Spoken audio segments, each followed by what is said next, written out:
Assalamualaikum warahmatullahi wabarakatuh, Ibu. Waalaikumsalam warahmatullahi wabarakatuh. Bagaimana kabarnya Ibu hari ini? Alhamdulillah sehat-sehat saja. Alhamdulillah ya Bu.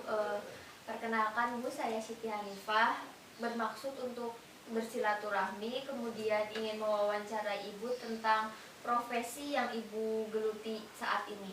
Oh ya, silahkan. Sebelumnya Ibu namanya siapa ya Bu? Nama saya Umiati. Sekarang itu berprofesi sebagai apa Bu? Sekarang saya berprofesi sebagai guru SD. Di mana Bu SD-nya? Pertama saya mengajar di Kabupaten Brebes, yaitu mulai dari tahun 1991. Setelah itu saya lalu pindah ke Kabupaten Cilacap. Di Kabupaten Cilacap yaitu mulai dari 1997 dan bertugas di SD Muhammadiyah 1. Nah, setelah itu ada mutasi, lalu saya pindah ke SD Muhammadiyah 2 yang berada di Desa Nambo, Kecamatan Cimanggu sampai saat ini. Iya Bu, tentu ada perbedaan dari pertama Ibu ngajar di Brebes, kemudian sekarang di Cilacap. Bagaimana Bu perbedaan yang Ibu rasakan dari murid-muridnya mungkin atau lingkungannya Bu? Banyak sekali perbedaannya. Kalau di Kabupaten Brebes itu anak-anaknya kayaknya nurut-nurut sekali. Kalau diajar itu semuanya mendengarkan. Terus kepribadiannya juga sopan-sopan. Tapi setelah saya pindah ke Kabupaten Cilacap, yaitu terutama di Desa Nambo yang sekarang saya tempati, itu mungkin karena lingkungan apa karena orang tua, itu anak-anaknya bandel-bandel. Terutama itu bagi anak yang laki-laki. Kalau diajar senangnya jalan-jalan. Kalau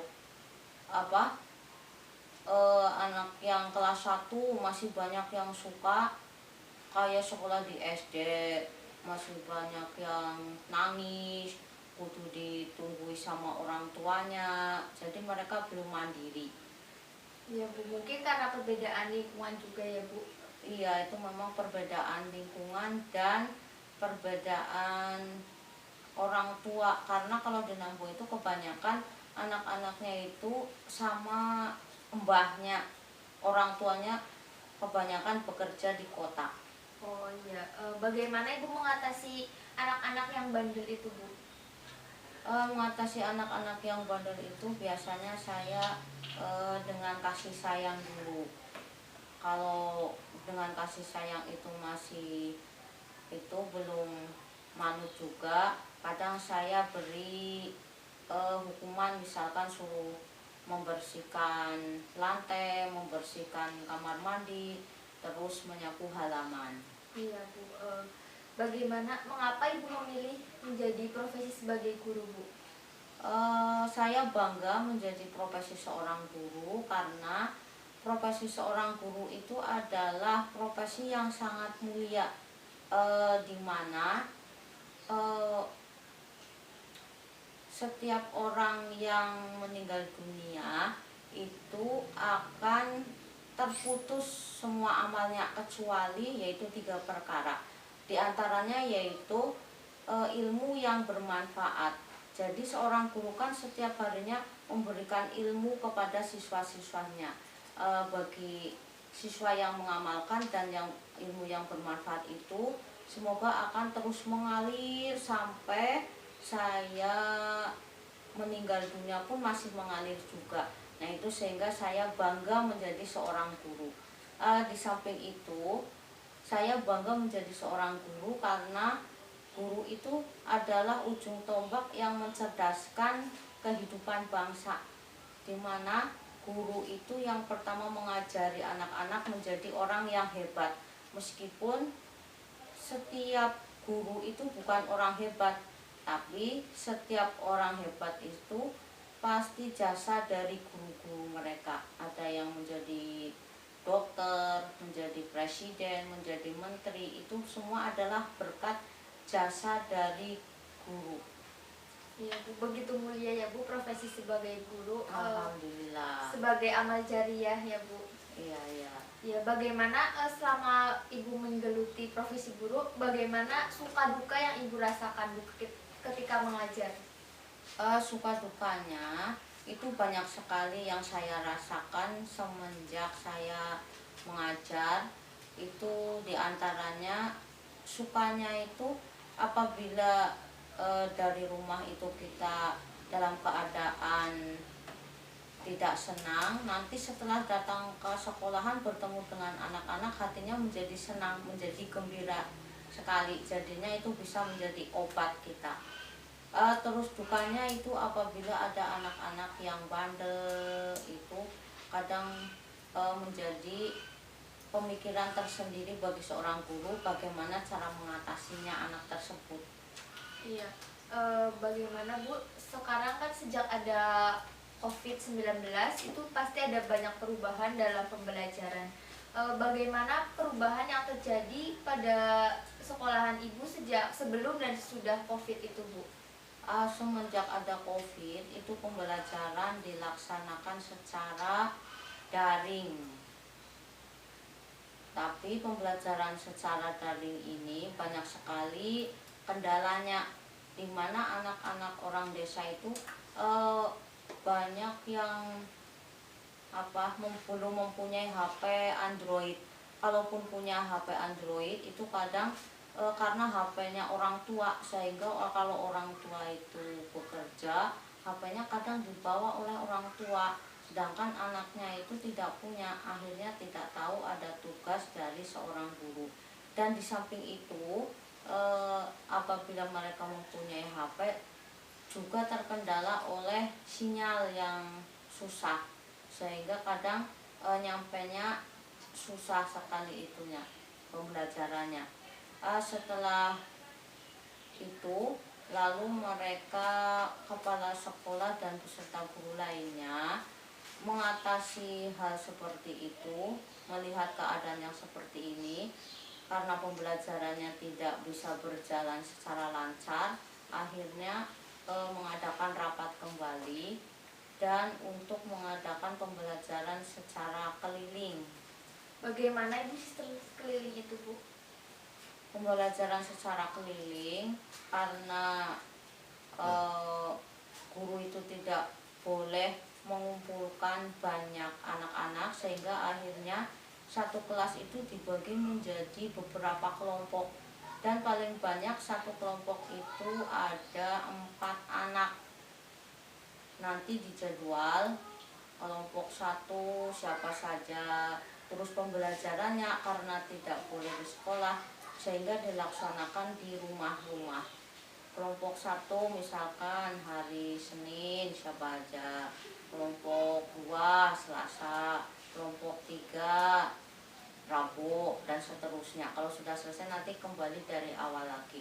Dan 1 minggunya paling anak-anak itu mendapat pembelajaran 2 kali dalam seminggu. Ya, jadi guru-guru yang keliling ya Bu ke rumah-rumah siswanya begitu Bu untuk melakukan pembelajaran. Iya, seperti itu. Iya, apakah itu efektif Bu untuk anak-anaknya?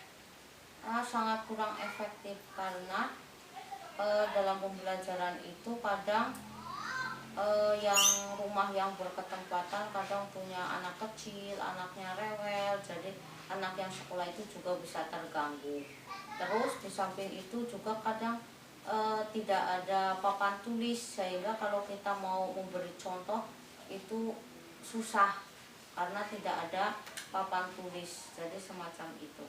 Iya Bu, mungkin keadaan seperti itu untuk hanya sementara ya Bu. Semoga COVID segera selesai jadi pembelajaran bisa dilakukan di sekolah seperti Iya, biasa ya Bu. amin, amin, amin. Iya, bagaimana Bu perasaan Ibu jika melihat muridnya Ibu sukses begitu Bu? Bangga sekali kalau melihat murid kita itu sukses. Selama kami menjadi seorang guru itu sudah banyak anak-anak yang sudah menjadi orang sukses. ada yang bekerja di perpajakan, ada yang menjadi perawat, ada yang bekerja di kecamatan, ada yang menjadi seorang guru pun juga banyak. Iya, Nah, jadi itu saya merasa bangga sekali karena guru itu bisa melihat hasilnya setelah beberapa tahun kemudian. Jadi semenjak anak lulus SD itu belum bisa dilihat hasilnya.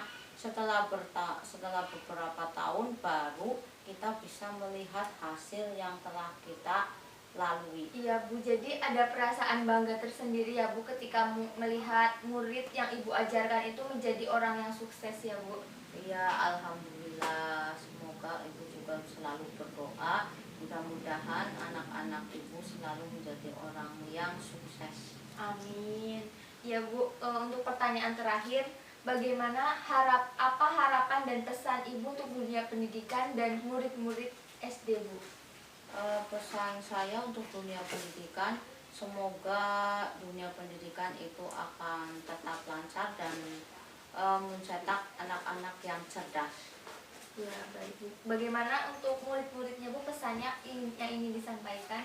Untuk murid-murid meskipun dalam keadaan COVID, Bu Guru mohon untuk selalu belajar dengan baik meskipun selalu belajar di rumah masing-masing. Ya Bu, jadi peran orang tua sangat berpengaruh ya Bu untuk keberlangsungan pembelajaran selama COVID ini ya Bu. Ya, memang peran orang tua itu sangat penting sekali untuk saat ini, waktu dalam jangka beberapa bulan ini karena COVID. Jadi pembelajaran itu sangat dominan dibebankan kepada orang tua, sehingga orang tua harus bisa menguasai teknologi, terus bisa membimbing anak-anaknya dalam belajar untuk menggantikan sebagai seorang guru. Ya Bu, jadi peran orang tua itu sangat berpengaruh untuk kesuksesan dunia pendidikan saat ini ya Bu. Iya, saat ini memang sangat berpengaruh sekali bagi orang tua.